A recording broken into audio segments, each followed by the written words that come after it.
Un vispirms vēlreiz aicināšu pievienoties, sagaidām ar aplausiem Ingu Retiķi šajā diskusijā. Tāpat mums diskusijā pievienosies arī Andris Lišmanis, Rīgas domas komercdarbības koordinācijas nodaļas vadītājs. Jā, sagaidīsim ar aplausiem. Kristīne Beitika, digitālā satura veidotāja. Un arī Vita Breidaka, Kafīnu un Narvesen zīmolu ilgtspējas vadītāja. Sveicināti. Liels paldies, ka jūs esat ieradušies. Paldies, ka jūs esat šeit. Nu, tad sāksim ar pirmo jautājumu. Vai jūs dzerat krānūdeni? Tīri tā drošībai. Jūs varētu pacelt rokas, kas dzer krānūdeni. Es tā kā skolā.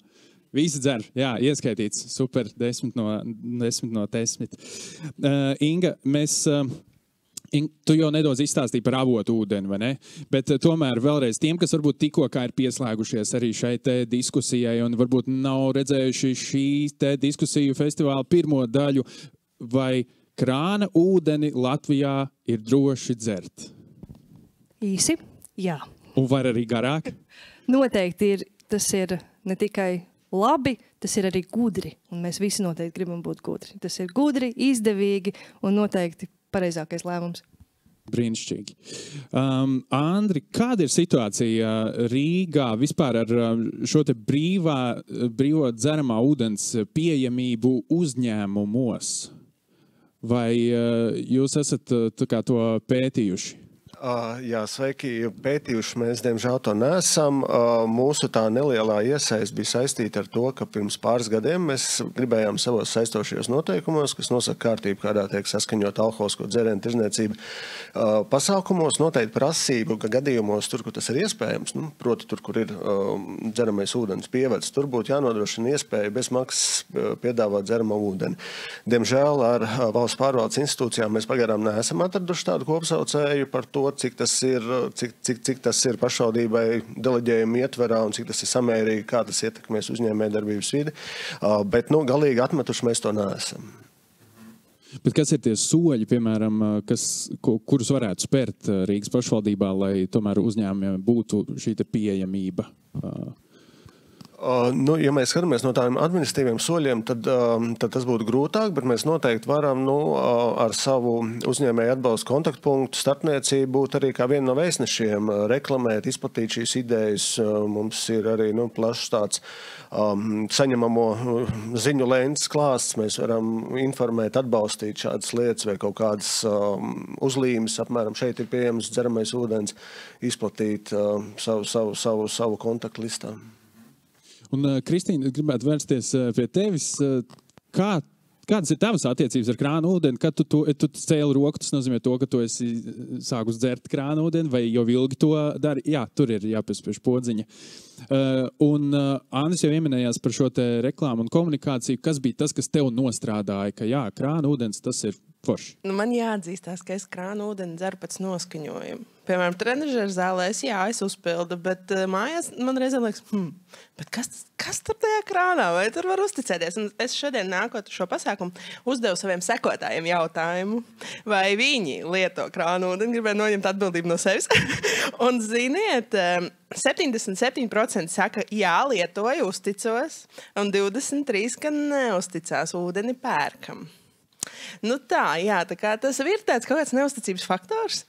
Un gribās varbūt arī nodot analīzes un pārbaudīt. Bet man ir 2 mazi bērni, un mēs ļoti bieži sanāk kaut kur pusdienot vai atpūsties ārpus mājas. Un es esmu, cik tiem bērniem nekad neko nevar zināt, tad ir dārgi pirkt visu laiku to ūdeni kaut kur ārpus mājas, un arī kafejnīcās piekrītiet, viņš maksā diezgan dārgi. un tāpēc es palūdzu, vai varat ieliet glāzi ūdens. Bet tas ir diezgan drosmīgi, es varu pieiet un pajautāt to. Un citreiz man saka, nē. Un ziniet, mēs tikko bijām Tallinā, es jau negribu neko teikt, bet tur visur bija pieejams ūdens kafejnīcās. Visās kafejnīcās bija pieejams šis ūdens, tāpēc es iestājos par to, ka vajadzētu šo aktualizēt vairāk un tā kā mudināt, un ka mēs varam tiešām paši arī drosmīgi prasīt un aicināt, vai ne? Kā jūs par to domājat? Jā, Kristīna, tev blakus sēž cilvēks, kur uzņēmumi nodrošina šo te brīvo ūdens pieejamību. Kādēļ jums ir tāda izvēle un kā jūs esat nonākuši līdz tam? Jā, kafejnīcu tīklā mums ir dzeramais ūdens bez maksas mūsu klientiem viņu pašu traukos. Ja?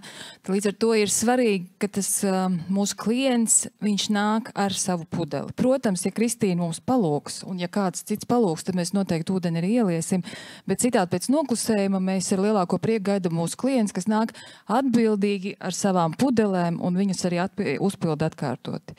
Tas, kas notiek mūsu otrā zīmolā, tad es pārstāvu arī Narvesen tīklu, tad tur gluži dzeramais ūdens, tad tās nav kafejnīcas, tās ir tirzniecības vietas, veikali, kioski, tad tur gluži tā dzeramais ūdens mums nav pieejams, bet mums ir bezmaksas karsts ūdens mazuļu pārtiks pagatavošanai. Tā kā ir kaut kāds nians, kas ir vienai sabiedrības grupai un ir kaut kāds piedāvājums, kas ir citiem. Un jūs jau sen pie tā nonācāt, ka jūs kā uzņēmums esat izvēlējušies, mēs piedāvāsim bezmaksas krāna ūdeni. Kas bija tas pagrieziena punkts? Jo bija noteikti posms, tas ir tā kā ir pirms Covid laiks un ir pēc Covid laiks. Jums noteikti bija pirms krāna ūdens laiks un pēc krāna ūdens laiks. Kas bija tas moments? Tā mana personīgā vēsture uzņēmumā nav tik liela. Būs vasarā 2 gadi, bet Reitin Convenience Latvija, zem kura tātad ir abi zīmoli, ir ļoti uz ilgtspējas mērķiem virzīts uzņēmums. Un mūsu sauklis ir padarīt ilgtspēju ērtu un pieejamu visiem. Un tas ir tas mūsu nolūks, ka mūsu klientam nav jādomā par savām izvēlēm. Tiešām pēc noklusējuma viņa izvēle ir veselīga gan planētai, gan arī viņa paša veselībai. Līdz ar to, es teiktu, konkrētu datumu es nepateikšu, bet tas tiešām ir sen, jo abu zīmolu tīkli jau pastāv tiešām daudz gadus. Jā. Es vēlējos vaicāt Ingai par to, kādi tavuprāt ir tie galvenie iemesli, kā arī rekur Kristīnas aptaujā, vai ne? Cik bija 70? Tur uz robežas tāda 77, jā, 23% neuzticas īsti. Kas ir tie galvenie iemesli, kādēļ cilvēki neuzticas joprojām krānūdenim Latvijā? Jā, es droši vien varētu pastāstīt varbūt no tās avota prizmas, kādēļ cilvēki meklē citus ūdeņus, vai pudeļu ūdeņus, vai avotu ūdeņus. Tad viens no iemesliem, protams, ir šī te garša, ka patīk viņi labāk, viņi nereti ir mazāk ar dzelzi bagāti vai mazāk mineralizēti, kas, protams, ir vienlīdzība zīme zemai aizsargātībai. Bet ļoti daudz ir dažādu mītu, dažādu tradīciju, un it īpaši, ja mēs runājam par avotiem, tad tā ir šī ilgtermiņa nezināmā pieredze, bet tomēr ļoti iesakņojusies pieredze, ka mūsu ģimenē jau no šī avota dzer gadu gadiem. Vai, piemēram, man ir bijušas diskusijas, kur cilvēki saka, es dzeru šo ūdeni X, un manā dzīvē viss ir uzlabojies. Man ir labāka veselība, labāka āda, labākas attiecības, pilnīgi viss. Un tad pretī es uzdodu jautājumu, pēc tam. Un pretī man ir jautājums, bet kas vēl ir mainījies? Viņš saka, es dzeru 2, 3, 4 litrus ūdens dzeru, un man viss ir ideāli. Es saku, bet cik tu dzēri pirms tam? Ne cik? Varbūt vienkārši ir jādzer ūdens, un tad dzīvē viss uzlabojas. Un šādi gadījumi ir ļoti, ļoti daudz. Un es domāju, ka tas ir tā cilvēku tā izpratne, un varbūt arī mūsu nedaudz tā pagāniskā kultūra, ja, jo avotiem tomēr ir daudz dažādu teiku. Es neesmu maiticīgs cilvēks, tā kā vispār, nē. Labi, man ir pāris lietas, ko jums teicu. Labi, tas nav tik būtisks, bet es neesmu maiticīgs cilvēks. Bet arī man kaut kur no bērnības ir tas, ka tā kā, no avotu ūdens tā ir svēta lieta, plus vēl svētots un vispārējais, vai ne? Kristīna, kas tavā burbulī ir, varbūt tu esi dzirdējusi, ir bijušas sarunas, šeit mēs redzējām tikai tos datus skaitļu formā, bet varbūt ir kaut kas, ja tu esi runājis ar draugiem, paziņām, kas ir bijuši tie argumenti, ko tu dzirdi apkārt, ko cilvēki saka, kāpēc viņi nedzer krānu ūdeni? Vai arī līdzīgi ar tiem avotiem, kad avoti tomēr tā ir svētlieta? Man arī avots ir svēta vieta un lieta, un es bērnībā atceros, kā mēs taču tur seju mazgājām un tā. Bet nezinu, tā kā vienkārši, ka tev nav uzticība tam, tu īsti neredzi, no kurienes nāk tas ūdens. Un arī šodien es jautāju kolēģiem no Rīgas ūdens, jūsu kolēģiem, un viņas teica, es tikai par Rīgas ūdeni atbildu. Es domāju, kas tad ir tai ogrē? Kas tur atbild? Tāpēc, jā, tāda mistērija. Varbūt vienkārši vajadzētu vairāk izgaismot. Es vispār gribēju nodot analīzes, lai pārliecinātos mūsu mājas par ūdeni, bet, noslinkoju. un tāpēc, jā, tas ir tāds uzdevums, ko vajadzētu izdarīt. Lai ir tā 100% drošā sajūta arī mājās. Jo, zin kā, arī tā ūdens garša atšķiras. Punkts. Jā. Zin kā? Jā, tad atšķirās, un tad arī tu īsti nevar saprast, kāpēc. Redzu, ka Sandis kaut ko grib pateikt. Es tieši gribēju. Skatos uz viņu, viņš kaut kā šķiet. Sandi, varbūt tu par to ogri vari arī nokomunicēt. Varbūt atnāc priekšā, lai skatītāji redz. Jā. Un par to garšu, Kristīnai. Nē, ogrē viss ir kārtībā, neuztraucies. Arī ogrē ūdens ir absolūti droši no krāna, lietojams no pazemes nācis, atzelžots caur smilšu filtriem, un viens no tiem lielajiem mītiem arī ir cilvēku vidū, kad tur jau kaut kādas ķīmijas izmanto droši vien, lai to ūdeni uztaisītu garšīgu, bet nē. Visā Latvijā mēs tikai ūdeni cenšamies atzelžot, izņemot atsevišķas vietas, bet ogrē nē, ogrē tikai atzelžojam. Un ko mēs tur darām? Mēs ūdenim piepūšam klāt gaisu, šausmas, un pēc tam šo ūdeni ar piepūstu ar gaisu, kurš jau ir sarūsējis, brūns, neforšs ūdens, kurš garšo pēc riteņa ķēdes, ko es ceru, ka neviens nav garšojis, bet garšo pēc zels. Šo duļķaino ūdeni mēs izfiltrējam caur smilšu filtru un iegūstam dzidru, garšīgu, gardu, drošu ūdeni. Un par drošumu mums Latvijā absolūti nav ko baidīties. Ir viens gadījums 30 gadu vēsturē, kad cilvēki ir tiešām saslimuši no krānūdens lietošanas. 2010. vai 11. gads, Bauskas novads, vecumnieku pagasts, aka, urbums bija plīcis, ienāca gruntsūdeņi, 10 cilvēku saslima, 6 nonāca slimnīcā ar baigām ēdergreizēm. Visi veseli, visi dzīvi. Varbūt vairs ne, tas bija sen. Bet tas ir vienīgais gadījums, ka tiešām ir kāds saslims, ka krānūdens lietošana ir droša. Garša, protams, atšķirās no pilsētas uz pilsētu, no Rīgas rajona uz Rīgas rajona atšķirās, jo ūdens avoti ir dažādi, ūdens ņemšanas vietas ir dažādas, saļu saturs dažāds. Garša neliecina par drošumu. Garša liecina par tavām gaidām. Tāpat kā tu koda ābolā, tu sagaidi, ka tas garšos pēc apelsīna. Droši vien, ka ne. Pēc ābola. Tāpat arī ūdenī, padzeroties, tu sagaidi, ka viņš garšos tāpat kā tad pie vecās mammas no akas. Ir pareizā ūdens lietošana. Tātad mani slaidīs 1,5 stundas. Paldies jums! Nē, tātad ir pareizā ūdens lietošana, ko mēs arī stāstam, noticina pagaidi vēsu, svaigu, augsto ūdeni. Augstais ūdens ir dzeramais ūdens. Siltais nav indīgs, viņš vienkārši būs negaršīgs. Paldies, aplausos Sandim. Ja drīkst, man ir piebilde. Pavisam droši. Man ir piebilde tieši par to mūsu atmiņām, par to, kā bija mūsu bērnībā pie avotiem un tā tālāk. Patiesībā tie nav māņi, un toreiz, diemžēl jāsaka, ka toreiz bija savādāk ar avotiem, jo mēs tikai dažu paudžu laikā esam būtiski mainījuši vispār mūsu pasaules apdzīvotību, cilvēku ieradumus un tā tālāk. Pasaules ilgtspējas līderi ir noteikuši planētē 9 kritiskās robežas, jeb 9 zonas. Viena no tām izcili sasaucās ar iepriekšējo prezentāciju, kur tieši lauksaimniecībā izmantojamie vielas, kas tiešām nonāk gruntsūdenī. Vēl viena robeža ir saldūdens izmantošana, atkritumi, klimata pārmaiņas un tā tālāk. Mēs šobrīd esam pārkāpuši jau 6 no 9 robežām, un līdz ar to nemainot mūsu ikdienas paradumus, nestaigājot ar šīm savām pudelēm, nenododot atbildīgi depozītu pudeles un nešķirojot atkritumus un nedarot vēl veselu virkni, mēs pārkāpsim visas pārējās robežas, un kā mēs sakam mūsu uzņēmumā, tad kafiju uz mirušas planētas pārdot vairs nevarēs, diemžēl. Skarbi, bet patiesi. Jā.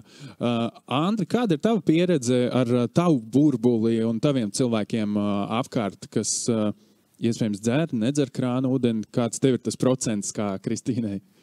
Es jau pirms mirklīši arī par savu burbuli, par tas, ko mēs ar uzņēmējiem bijām runājuši, tas, kas attur varbūt ēdinātājs izmantot krānu ūdeni bezmaksas piedāvājums, ir tas estētiskais vizuālais. Proti, ka pircējs varētu neizvēlēties, pat ne pircējs bez maksas ūdens tā, ja viņš ir ar nokrāsu, pat ja tas ir droši, viņš tagad tīri estētisku iemeslu dēļ neizvēlās. Tā ir viena lieta.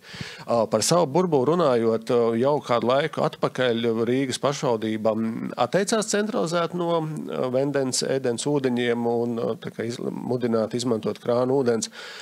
Noteikti ir dažādi. Es zinu, ka kolektīvi ir, kas paši pasūta privāti šos, kas dzer krānu ūdeni. Es pats strādāju Smiļģa ielā 46, kā mēs viņu saucam par Smiļģeni. Tā ir tāda biroja ēka, principā apkārtnē, kurā ir maz daudz stāvu apbūves. Un tur ir tā, ka pirmdienas dienā, tad, kad krāns tiek atvērts, kas ir stāvējis 2-3 dienas tukšs, tad tas vizuālais un aromāts nav labs. Un es zinu, ka tiešām ir kolēģi, kuros tas attur. Un es domāju, ka tā proporcija varētu būt diezgan līdzīga arī, kā kolēģi minēja. Bet tādā privātajā burbulī, sauksim to tā, cilvēki vairāk lieto krānu ūdeni vai mazāk? Es domāju, ka vairāk lieto, jā. Vairāk lieto. Un kas, Andri, būtu tavuprāt, no piemēram tādas Rīgas pašvaldības perspektīvas, kas ir tās lietas, ko varētu darīt, lai veicinātu šo te uzticamību? Un man patīk atsaukties to Kristīnas aptauju, ko mēs varētu ielikt kā oficiāli lietot Latvijā, lai tomēr tas procents būtu vēl mazāks, kas nelieto krānu ūdeni. Es domāju, tā kultūra arī, gan arī organizācijās, gan arī maisaimniecībās, viņš veido kaut kādu vēstnešu, kas rāda piemēru, kas to dara arī. Tas, ko dara Rīgas pašvaldība, mums arī strateģiskos dokumentos ir iekļauts iekšā rīcības programmā, rīcības plānā, attīstības ir iekļauts iekšā palielināt brīvkrānu pieejamību. Šobrīd viņi ir 36, ja es pareizi atceros, un līdz 2027. gadam ir katru gadu apņemšanās to skaitu arī palielināt. Un es domāju, tas, ka arī, ja sabiedrībā pazīstam cilvēku, tā skaitā domnieku, domas vadība arī rādīs savu priekšzīmi, ka viņi tā dara, tas arī kaut kādā ziņā iedrošinās vairāk arī iedzīvotājs to darīt. Tā kā sāk no augšas un pamazām, jā. Kristīna, tu esi digitālā satura veidotāja, tu labi zini arī mārketinga pusi dažādām lietām. Kā, piemēram, no tāda skatu punkta, vai tev nāk prātā, ja tu, iespējams, esi redzējusi dažādas kampaņas par šo krānu ūdeni un drošu lietošanu, varbūt tev nāk prātā, kas ir tad labākie veidi, kā runāt ar sabiedrību šajā visā?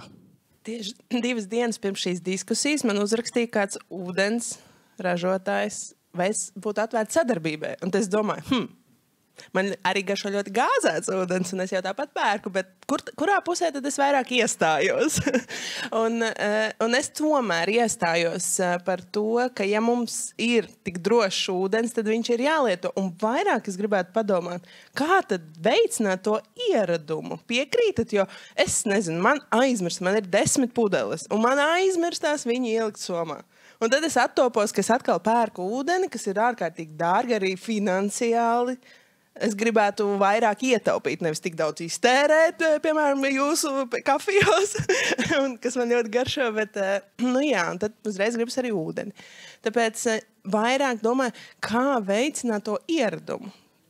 Es piekrītu, ka vēstneši, bet arī tāds darbs mājās pašam ar sevi arī, vai ne? Ka es tad tagad izdomāju, es ietaupīšu naudu, es zinu, ka tas ir droši, un man ir pudele forša, ko es izmantoju. Un tad es tā kā varētu to arī mēģināt, praktizēt.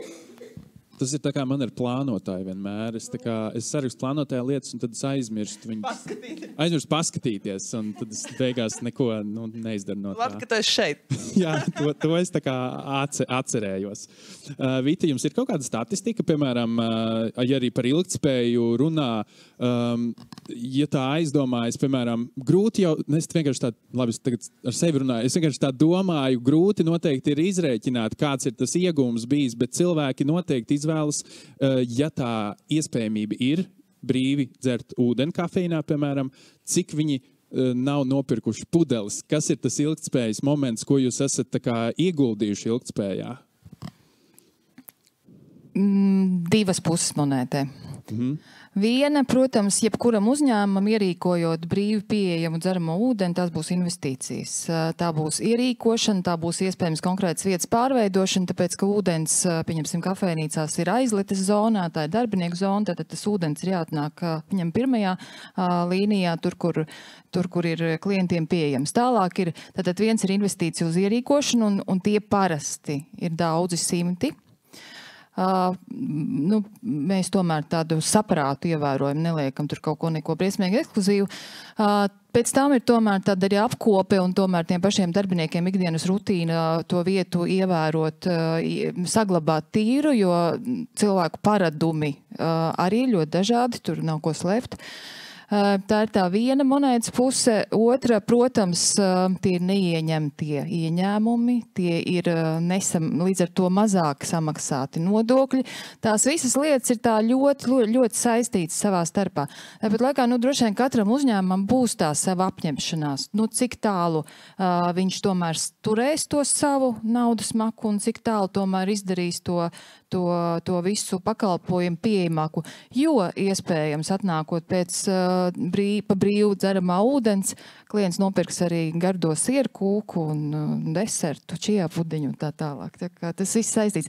Un vēl viena lieta, ko es vēl aizmirsu piebilst, ka mēs rūpējamies ne tikai par cilvēkiem. Mums abos divos zīmolos ir mūsu astainajiem draugiem vienmēr ir pieejams bezmaksas dzeramais ūdens. Tas ir ļoti apsveicami. Jā. Andri? Jā, Rīgas pašvaldība var šajā gadījumā arī nedaudz palīdzēt. Mums vakar Finanšu administrācijas lietu komitejā tika apstiprināta viena atbalsta programma, kas paredz pirmā stāva telpu nomniekiem līdzfinansēt remonta izmaksas, un tā skaitā varētu iekļaut arī šī te ūdensvada pievilkšana, kas būtu klientiem pieejams. Ļoti labi, jā. Izklausās, ka uzņēmumi par to priecātos tikai. Jā.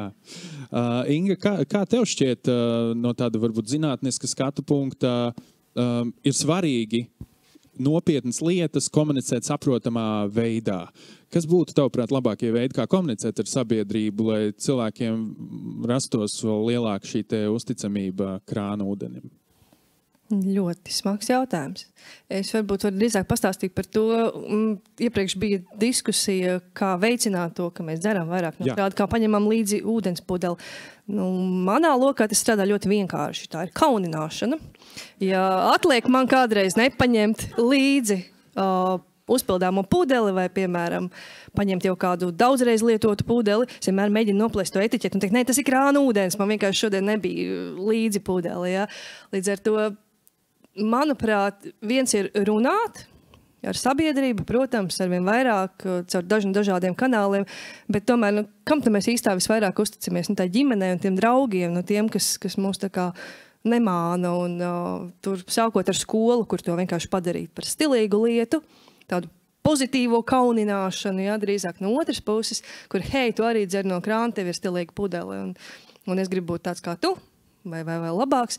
Un līdz beidzot arī ar ikdienu, kur mēs viens otru pavelkam uz zobu un arī paprasam, kas tad tev pa vainu, kāpēc tad tev nav līdz tā pudele pareizā.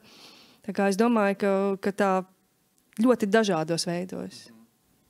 Tad viens no tiem ir Vislatvijas kaunināšanas kampa. Iespējams, jā. Rīktīgi tāda ar lielu pirkstu pa lielceļu brauc. Lieliski. Es gribētu vērsties pie jums, skatītāji. Diemžēl tiešraidē laikam mēs neredzam, vai ir kādi Facebookā jautājumi, bet ja jums ir kādi jautājumi, droši jūs varat uzdot. Un šis ir tas brīdis, kad jūs varat atvērt savu sajūtu.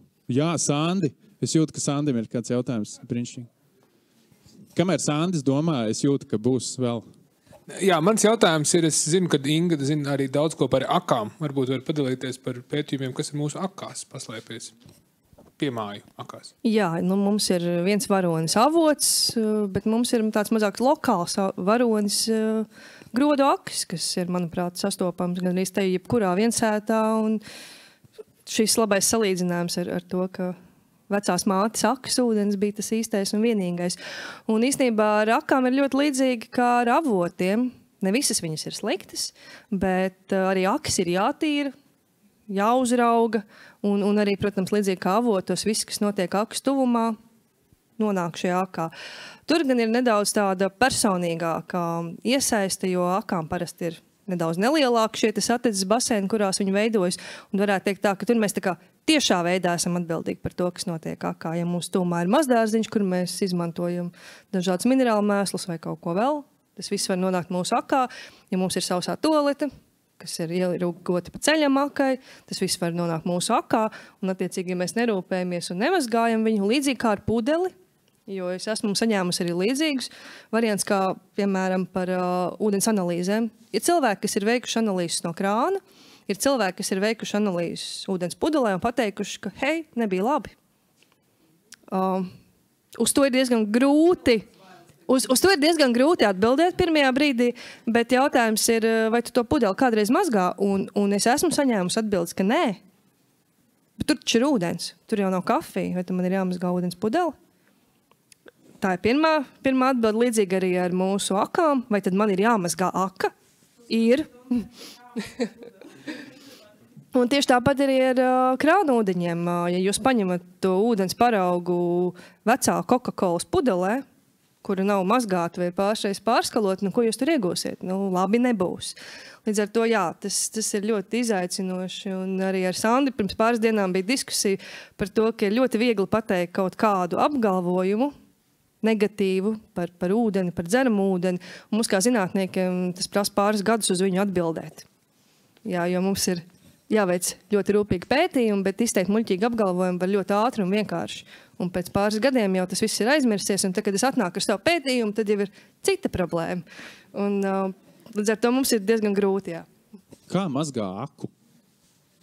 Tiešām, man interesē, kā mazgā aku? Tur ir vajadzīga vesela sistēma, vai ne? Tur striķis, tu tur kāp lejā. Tas tā kā stūrsteņslauķis tikai akā. Tas tā arī ir? Pirmā lieta, viņu vajadzētu tā kā iztukšot pirms lēc iekšā. Vajadzētu tā kā izsūknēt visu to ūdeni. Un tad, tādā vienkāršākajā variantā ir karčeri. Wow. Nē, Bet tā tiešām dara, jā. Bet ļoti daudzi nezin, ka tas ir jādara līdzīgi kā ar ūdens pudelēm. Lai es nejustos muļķīgi šajā brīdī, paciet rokas, kuram šis bija pārsteigums un jaunums. Lūdzu. Ok, gana daudz cilvēki. Vai ir vēl kāds jautājums? Jā, lūdzu. Jā, lūdzu, kā jūs sauc? Labdien, man sauc Juris. Paldies par dalīšanos ar rezultātiem par avotu pētījumu. Es mazliet provokatīvi gribētu pajautāt, vai jūs esat kādreiz dzirdējusi par avotu, kas atrodas Jūrmalas gatves galā, kur populāra ūdens ņemšanas vieta, varbūt ir kādi dati par ūdens kvalitāti tajā vietā? Jūs domājat to krānu, zilo, lielo, aprīkoto? Jā, es pareizi interpretēju. Tur, kur daudz mašīnas piestāja, ir milzīgs krāns. Jā, es zinu. Un tā ir centralizētās ūdens apgādes vieta. Tas tiešām ir krāns. Līdz ar to ūdens ir drošs. Ūdens ir tāds pats kā no krāna. Citā vietā ir iespēja tā tikt apvienot patīkamo ar liederīgo. Ir sajūta, ka esat ieguvuši ūdeni no avota, bet tas ir drošs. Tas ir varbūt vēl viens variants, kā mēs varam to darīt. Bet es esmu mēģinājusi tur pārliecināt cilvēks, ka tas nav avots. Un man tas nav izdevies. Un tad es domāju, ka nevienam nekaitēs turpināt domāt, ka tas ir avots, kamēr viss ir kārtībā. Bet tur ir ļoti daudz cilvēku, kas tiešām ūdeņu ņem no apkārtiem mazdārziņiem, kuriem patiešām nav šī centralizētā pieslēguma un kuriem tiešām vienkārši tas ir tīrs, labs ūdens. Vai kādu nokaunināt pie tā krāna, ka tas nav avots? Paldies par atbildi. Vai ir vēl kāds jautājums? Nav jautājumu. Labi. Es noslēgumā katram jums vienu konkrētu jautājumu gribu pavaicāt, un tas jautājums ir šāds, kāds būtu jūsu galvenais aicinājums sabiedrībai, tiem, kas šobrīd arī skatās, piemēram, tiešraidē, iespējams, varbūt arī politikas veidotājiem, lai veicinātu krāna ūdens izmantošanu ikdienā, un te es vēl tā kā bonus lietu varētu pielikt, lai arī aicinātu uzņēmumus piedāvāt klientiem šo te krāna ūdeni, jo kā Sandis dzirdēja, es neesmu redzējis tādu dzīvē to piemēru, bet 8 eiro pa krūku, tas ir interesanti. Tas maigi teikts. Tā, lūdzu, Vita, varbūt.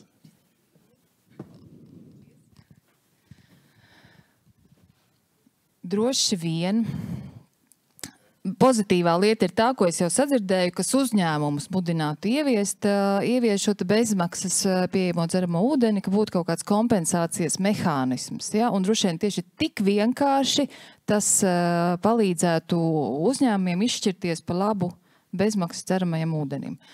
Savukārt par pudelēm, tas ir absolūts ieraduma jautājums. Nezinu, jāliek tā pudele pie ārdurvīm jau, nav variantu vienkārši. Šodien es apzināti savu pudeli nepaņēmu, jo es zināju, ka te būs ūdens.